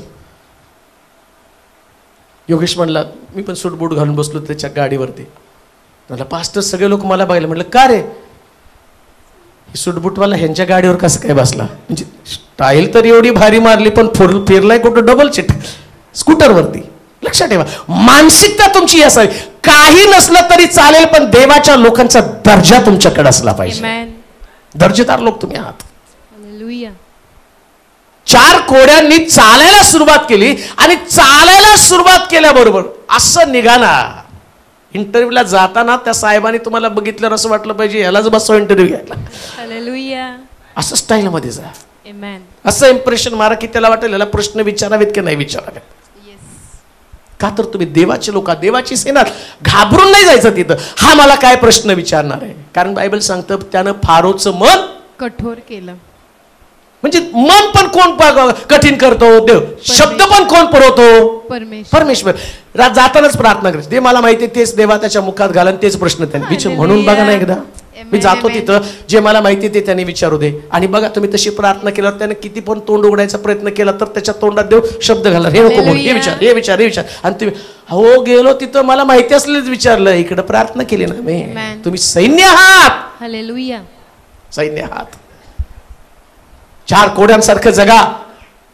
चला आपण फारोच्या त्या असणाऱ्या सैनिकांमध्ये जाऊन मिळू 4 कोड्यासारखं तुमचं व्यक्तिमत्व मेला तर कोडी म्हणून पडाल आता या 4 कोड्यांना पुरण्यासाठी सुद्धा कोणी येणार नव्हतं का तर ते कोडी बाहेर मारणार होते पण आता 4 कोड्यांचं त्यांनी काय, मला इतकं त्याच्यामध्ये इतकं इंटरेस्टिंगली वाटायला लागलं की 4 कोडे कसे सैनिक बनले. माझी लोक माझी सेना. हा वाचा. कारण परमेश्वराने रथ घोडे कुणी? परमेश्वराने. म्हणजे देव तुम्हाला काय देतो? रथ. काय देतो? रथ. रथ म्हणजे आता रथ आपल्याकडे नाही, पण 4 व्हीलर तर दिल का नाही? येस आमेन. कोडी बनवून कोड्यांचं रूपांतर सैन्यामध्ये व्हाल ना. लक्षात ठेवा, आपल्याला मोठ्या ठिकाणी चर्च बांधावं लागेल का तर 4 व्हीलर्स येतील का? देव त्याच लोकांना निवडतो ज्यांना वाटतं काहीतरी निघलं पाहिजे. बरं का? येस. एक दिवस शिलोत सगळ्या सायकली होत्या. ते दिवस विसरलो नाही आपण. आणि आम्ही बी सायकलवर फिरायला जात होतो. सगळ्या सायकली होत्या. आता जर बघितलं तर सारख्या 4 व्हीलर, त्या टेन्शन यायला लागलं. इकडच्या आजूबाजूचे लोक सारखे बघायला लागले, हाय काय रविवारी इथं. ते दिवस लांब नाही.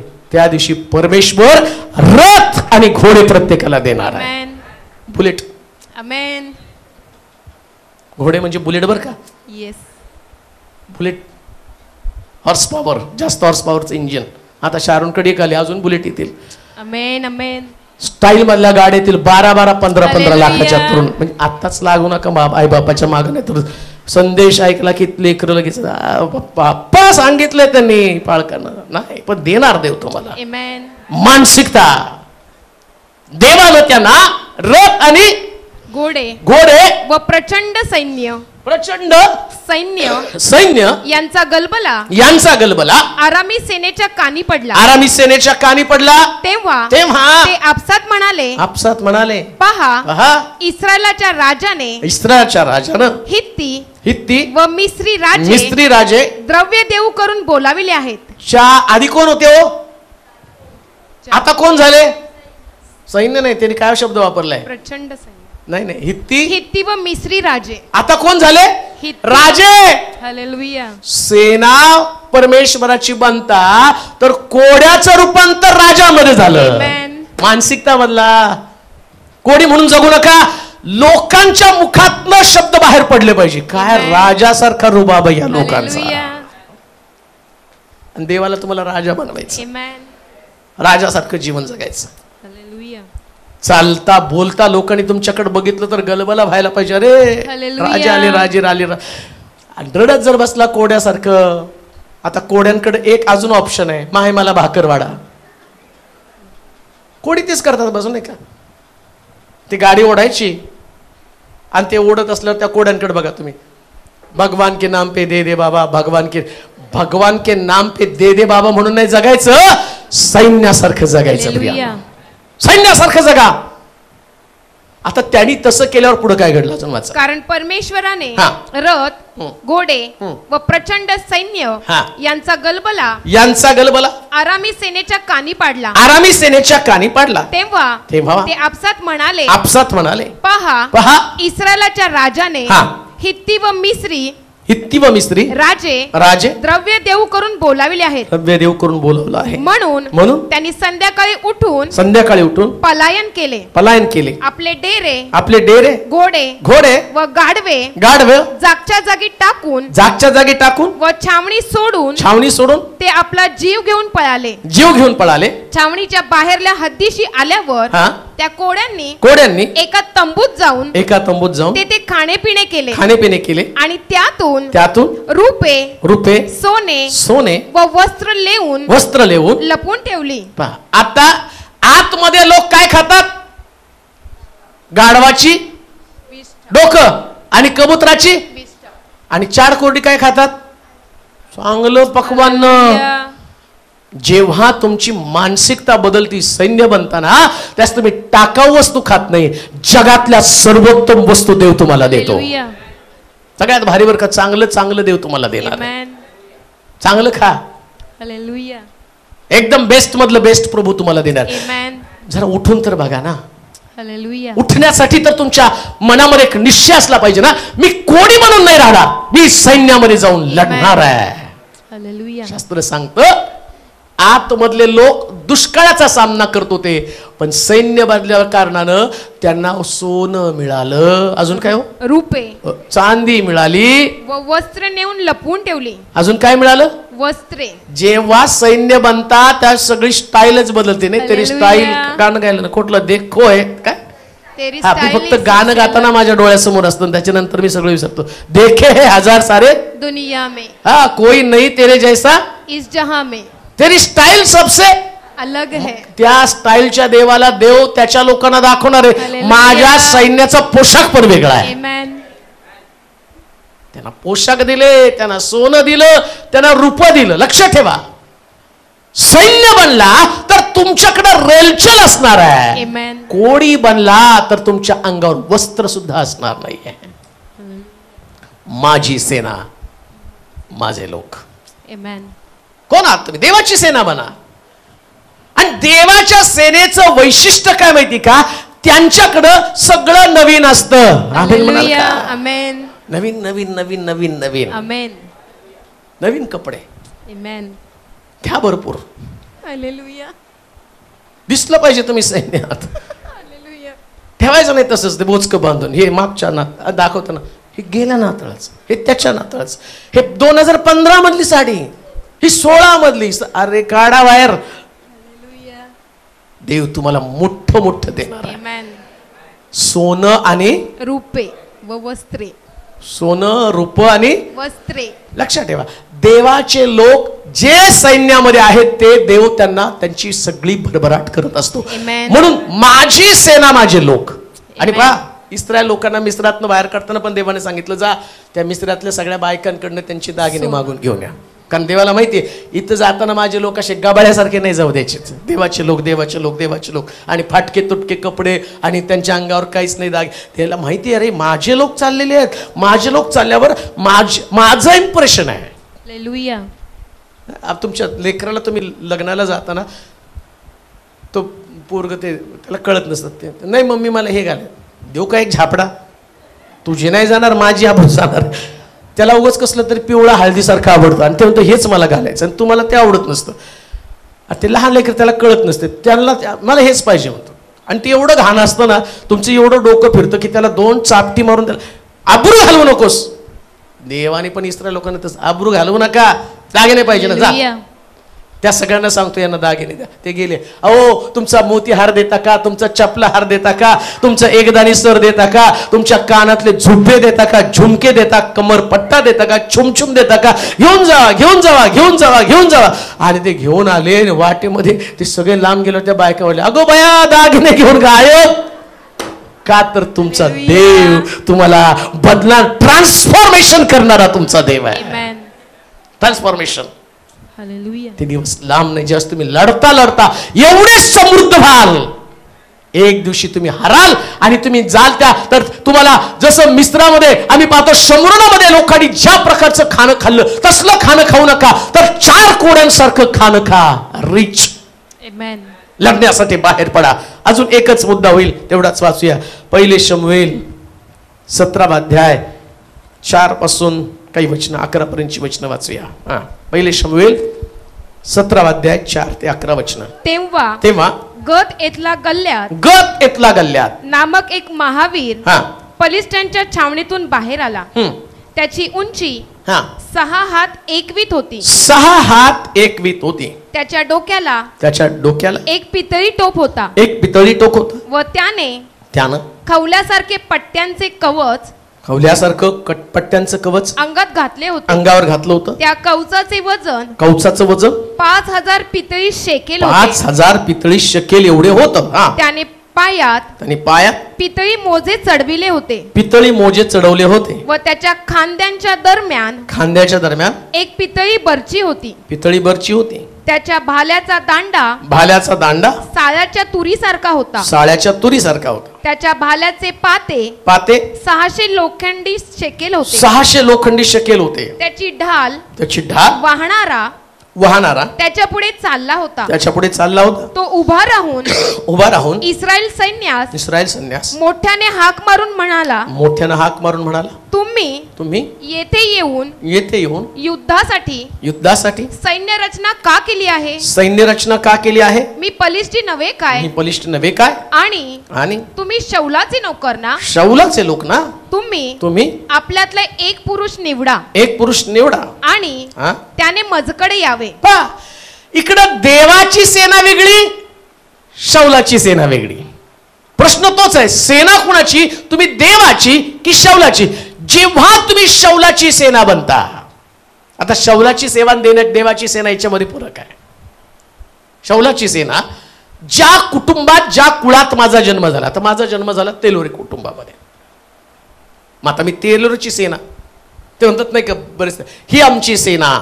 पूर्वीचे लोक सांगायचे ना, लेकरं उभे करायचे, मग ते विचारायचे दाखवा तुमची लेकरं, मग ये रे चिम्या शिम्या अमका तमका तमका. आता ती खंडीची पेंडी असायची त्यावेळेस, 12-12, 15-15 लेकर, ती सेना उभी करायची अशी. आणि ही आमची सेना, ही तेलोरीची सेना. मग आता तेलोरीच्या सेनाकडे बघितलं तर एकाच्या नाकातनं शेंबूड गळतोय, एकाच्या नाकातनं कानातनं पाणी वाहतंय, एकाचं काय तो मातीमध्ये खिळून आलेलं आहे. हे सगळं असलं घाण, आणि त्या बघणाऱ्या माणसाला मन कविता मन, स्तोत्र मन, आमक मन, त्याला त्याचा अवतार बघूनच वाटतं हे घाण नकोय माझ्यासमोर. शौलाच्या सेनेचं हे वैशिष्ट्य आहे. पण परमेश्वराच्या सेनेकडे तुम्ही बघितलं, एवढं भारी अट्रॅक्शन असतं ना. का तर सगळे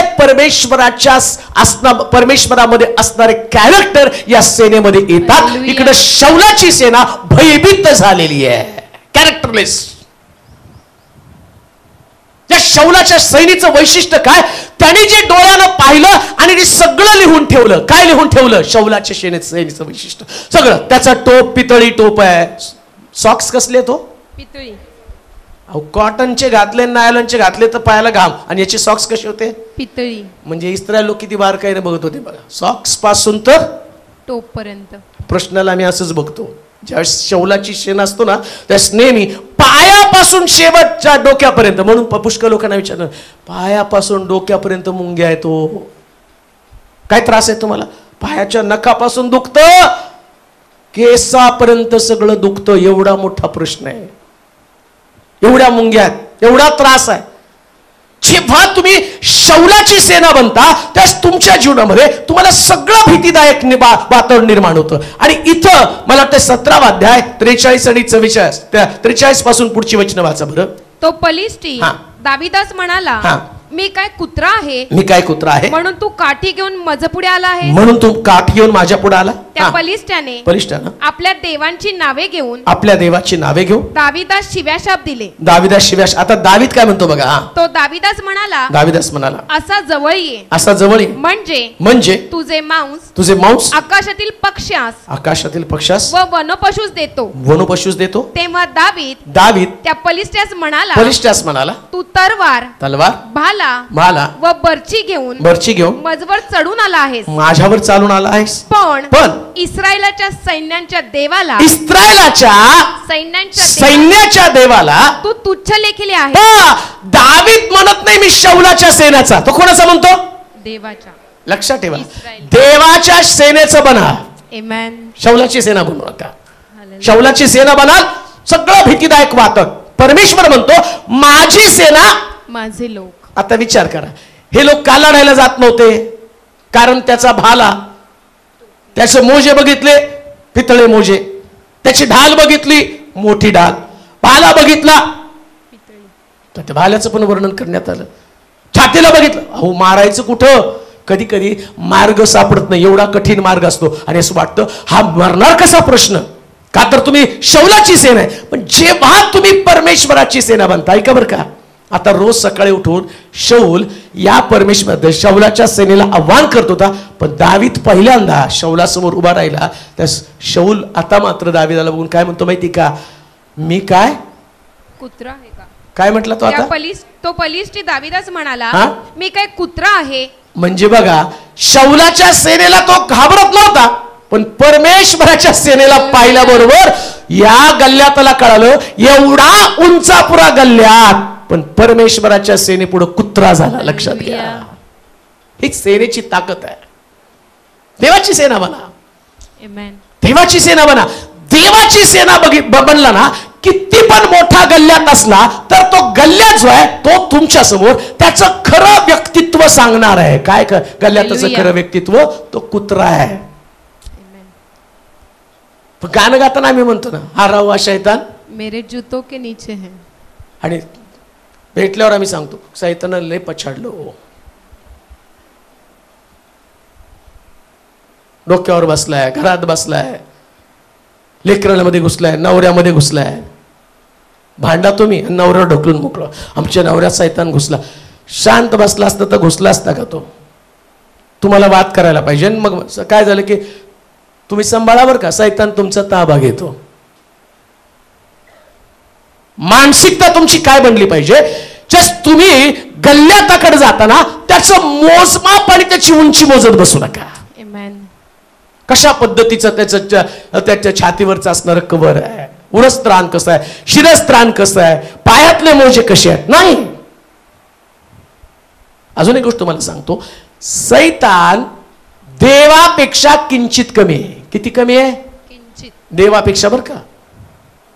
आणि अजून एक गोष्ट तुम्हाला सांगू का, जर त्यानं स्वर्गावरती चढाई केली तर तुम्हाला सोडेल का? पण तरी सुद्धा सैतानाला हे माहिती आहे, मानवापेक्षा त्याला किंचित जास्त केलं, देवापेक्षा त्याला किंचित कमी केलं. तो मानवाला नाही घाबरत. पण मानव जेव्हा देवाची सेना बनतो ना, तेव्हा त्याला घाबरावं लागतं. का? कारण त्याला माहितीये या सेनेला बळ देणारा देव त्यांच्या बरोबर आहे. तो तुम्हाला नाही घाबरत. तुम्ही सामान्य माणूस म्हणून त्याच्या समोर गेला नाही, तुम्हाला घाबरणार. शौलाची सेना म्हणून गेला, कशाला घाबरते तुम्हाला? शौलाची सेना, तुम्ही शौल म्हणून शौलाची सेना म्हणून गेलेला आहे, तो नाही घाबरत तुम्हाला. रोज सकाळी उठून चॅलेंज करणार आहे, उठल्या उठल्या रोजच्या दिवसाला येऊन रोज तुम्हाला बोलणार आहे, सिस्टर उठा, या लढायला. आम्ही घाबरलो, लपून बसलो, गुहांमध्ये, खडकांमध्ये, कपारींमध्ये लपून बसलो. रे ओ पालक साहेब, फार कठीण आहे. कोणतरी आणि मोठा सेवक, मोठी प्रार्थना करा, चांगली प्रार्थना करा, कळवळ्यानं प्रार्थना करा. मानसिकता तुमची ही आहे, घाबरता तुम्ही. लढायला जा ना. वाचावर काय केलं त्यांनी? पलिष्टी दाविदास म्हणाला, दाविदास मी काय कुत्रा आहे, मी काय कुत्रा आहे म्हणून तू काठी घेऊन माझ्या पुढे आला आहे. काठी घेऊन माझ्या पुढे आला आहे.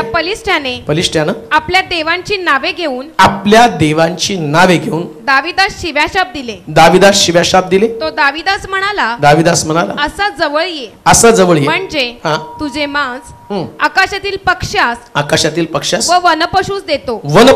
तेव्हा दावीद त्या पलिष्ठ्यास म्हणाला, तू तलवार भाला व बर्ची घेऊन माझ्यावर चढून आला आहेस, माझ्यावर चढून आला आहेस. पण इस्रायली सैन्याच्या देवाला तू तुच्छ लेखले आहेस. त्या सेनाधीश परमेश्वराच्या नामाने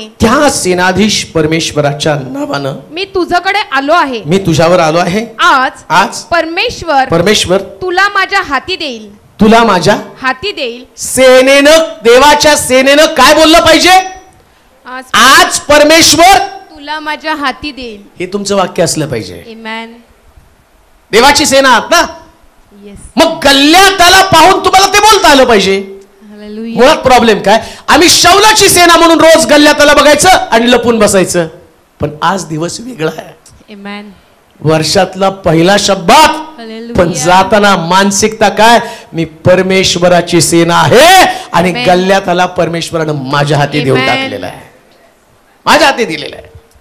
अजूनपर्यंत जे मिळवलं नाही ना, आता यावर्षी ते मिळवा. ते तुम्ही देवाचे लोक आहात आणि देवानं तुम्हाला द्यायचं ठरवलेलं आहे. या शौलाला सुद्धा देवानं गल्ल्याताच्या विरोधात विजय द्यायचा ठरवलेला होता. पण गल्ल्याताला पाहिल्यावर शौल घाबरला. दावीद लढत नव्हता, त्याला माहित नाही युद्ध कौशल्य. शौलाने विचारलं, तुला लढायचं त्याच्यावर काय, कसं, याच्या अगोदर कधी युद्ध लढलं का? तो म्हटलं लढलं ना. कोणाशी? अस्वलाच्या तोंडातनं मेंढरू आणलं, सिंहाच्या तोंडातनं मेंढरू आणलं. अरे लढाई, ज्याला देवाची सेना बनवायची त्याला लढायचा अनुभव का आणि अनुभवाची गरज नाही.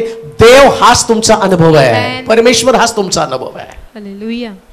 आणि आज तुम्हाला बोलायचं काय माहिती का, जाताना तुमचा जो प्रश्न गल्ल्यात आहे, मग तुमची नोकरी असेल, तिला हात म्हणायचं आहे, आज परमेश्वरानं तुला माझ्या हाती दिलं आहे. तेवढं तर बोलता येतं का? लागणार नाही, पळणार आहे, अमक होणार आहे, गव्हर्नमेंटची नाही, अमक नाही, सगळ्या तुमच्याच आहेत. तिथे नाही घाबरत बसायचं, हे मला लागेल का, हे मला मिळेल का, ते मला मिळेल का. नाही, तुम्ही देवाचे लोक आहात आणि देवानं गल्ल्याताला तुमच्या हातात दिलेला आहे. कोणाला हातात दिलेलं आहे? गल्ल्यात. तुमची नोकरी तुमच्या हातामध्ये, तुमचं घर पाहिजे, परमेश्वरानं माझ्या हातात माझं घर दिलेलं आहे. बोला ना, देवाचे लोक आहेत, सैन्य आहे तुम्ही. पत्र्याची खोली हे तुमचं वास्तव नाही, तुमचं वास्तव याच्यापेक्षा मोठं आहे. तुमचं जीवन याच्यापेक्षा मोठं आहे. म्हणून तिथं असं म्हटलं, वाचा. आज परमेश्वर तुला माझ्या हाती देईल, मी तुझा वध करीन, मी तुझा वध करीन व तुझे शिर धडापासून वेगळे करीन. धडा काय? आधी तो धडकी भरत होता, आता दावीद धडकी भरवायला लागला. लक्षात ठेवा, प्रश्नानं तुम्हाला धडकी नाही भरवली पाहिजे, तुम्हीच प्रश्नाला धडकी भरवली पाहिजे. त्याला म्हटलं पाहिजे आज जातो का बघ, नाही तर तुझं काही खरं नाही. आज गेलाच पाहिजे. या वर्षी तुला आमच्या घरातनं बाहेर जायलाच पाहिजे, नाहीतर तुझं काही खरं नाही. अशी धडकी त्याला भराव प्रश्नाला. 2023 वर्षापर्यंत तो तुमच्या घरात लपून बसला, गल्ल्यात रोज उठून हे त्यांना धडकी भरत होता. एक दिवस असा आला की त्या दिवसामध्ये दावीदच आता डायलॉग मारायला लागलेला. डॉक्टरला डायलॉग मारू देऊ नका, बॉसला डायलॉग मारू देऊ नका, नवऱ्याला डायलॉग मारू देऊ नका, शेजाऱ्याला डायलॉग मारू नका. अब बारी तुम्हारी आहे.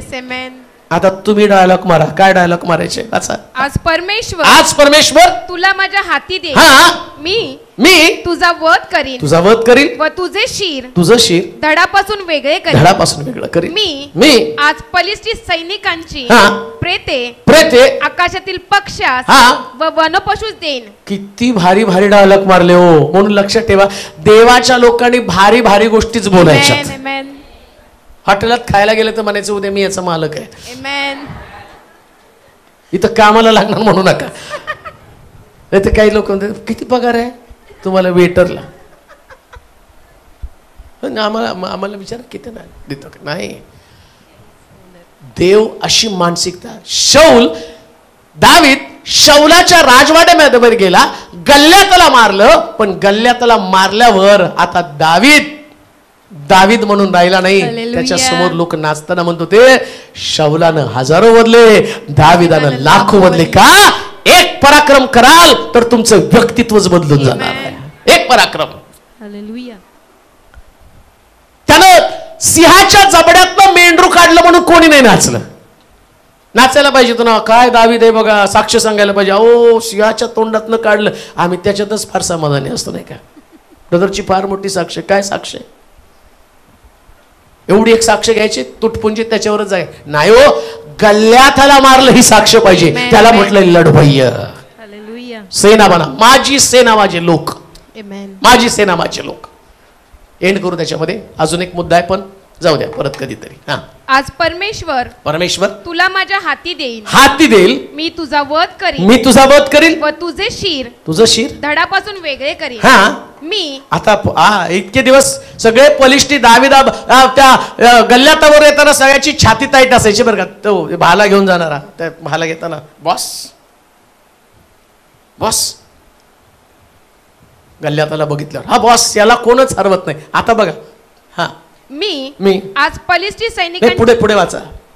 तेव्हा इस्रायलमध्ये देव आहे असे अखिल पृथ्वीस विदित होईल, आणि या सगळ्या समुदायास कळून येईल की परमेश्वर तलवारीने व भाल्याने विजयी होतो असे नाही.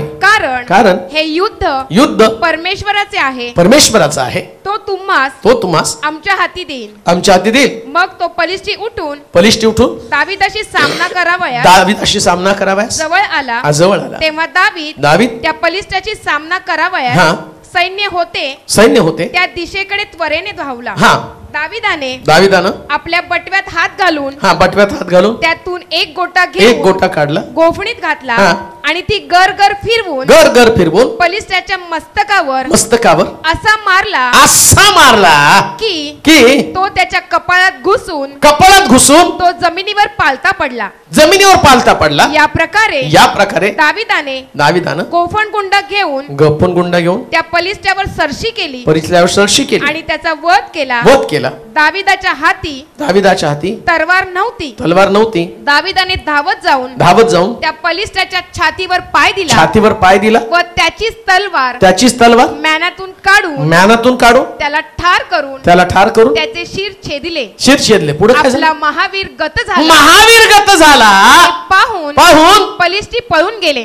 आधी कसा स्टाईल मारत होता ना, बॉस चाललाय पुढं, त्याचा भाला घेऊन हा कधी असतात नाही का बॉसच्या पुढं, आणि जेव्हा बॉस जमिनीवरती पडला भाला घेणाऱ्या माणसाच्या छातीत पहिले धडकी भरली.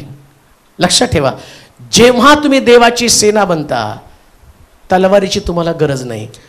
सगळ्यात मोठी तलवार परमेश्वर तुमच्यासाठी, हे नावच पुष्कळ आहे. याच नावानं तुम्हाला विजय मिळणार आहे. याच नावानं जीवन जगा आणि परमेश्वर त्याची सेना बना. सेना बनून बाहेर पडा. तुम्हाला धडकी नाही भरली पाहिजे, तुम्हाला पाहिल्यावर गल्ल्यातला धडकी भरली पाहिजे, लोकांना धडकी भरली पाहिजे. तुम्हाला पाहिल्यावर जे लोक तुम्हाला भीती घालण्याचा प्रयत्न करतायत, एंड करतो, कन्क्लुजन एकच आहे. एक दिवस जे लोक तुम्हाला भीती घालत होते ना, आता त्याच लोकांना तुमची भीती पडणार आहे का? कारण तुम्हाला माहित नव्हतं तुम्ही देवाची सेना आहे, पण आता तुम्हाला कळलं तुम्ही देवाची सेना आहात. म्हणून लक्षात ठेवा, इथून बाहेर पडताना मी देवाची सेना म्हणूनच बाहेर पडलं पाहिजे. देवबाप तुम्हाला आशीर्वाद देऊ. आपल्या जागेवरती आपण उभं राहूया, आपले डोळे पण बंद करूया, आपली मस्तक आपण झोकूया, आपल्या मान आपण लावूया. देवाचं वचन आपल्याकडे आलेलं आहे.